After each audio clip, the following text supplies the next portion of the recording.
నేను స్కూల్కి ఎందుకు రాలేదు చెప్పు. అలా బ్లాంక్ ఫేస్ వేసుకుని సమాధానం చెప్పకపోతే టైం వేస్ట్ అవుద్ది. ఏదో ఒక రీజన్ ఉంటుంది కదా, నేను ఎందుకు స్కూల్కి రాలేదు చెప్పు అంటే ఊరికనే మానేశాను. ఏం హరి స్కూల్ ఎందుకు రాలేదు నిన్న? అమావాస్య రావద్దు అన్నాడా? మొన్న ఫ్రైడే ఎందుకు రాలేదు? రీఓపెనింగ్ రోజు. ఆ రోజు అమావాస్య కాదు కదా, ఆ రోజు మరి ఎందుకు రాలేదు? అవన్నీ చెప్పకు నువ్వు. ఏ రాలే స్కూల్కి? ఏ ఊరు వెళ్ళా? ఎందుకు? నిజంగా ఊరు వెళ్ళావా?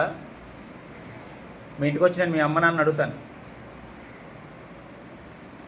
ఇంటికి వచ్చిదా? ఎందుకు వద్దు అని నువ్వు అబద్ధం చెప్తున్నావా? అబద్ధం చెప్పకూడదు, మనం తప్పు చేస్తే ఒప్పుకోవాలా. అబద్ధం ఏదో రోజు బయటపడుతుంది. Yes coming. నువ్వు కూడా నేను రాలేదు స్కూల్కి. ఎందుకు రాలేదు స్కూల్కి?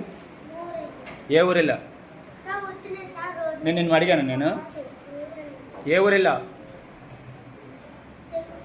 ఎందుకు?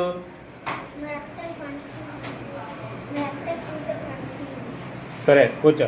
పర్మిషన్ తీసుకుని వెళ్ళాలి. అలా చెప్ప పెట్టకుండా స్కూల్ మానేయకూడదు. నేను అందరూ చెప్తున్నాను. మధు, హరి, జయరాం రెగ్యులర్గా స్కూల్కి రావాలి. స్కూల్కి ఆబ్సెంట్ అయితే నేను నుంచి ఇంటికి వస్తాను. నేను అర్థమవుతుందా? కూర్చోండి.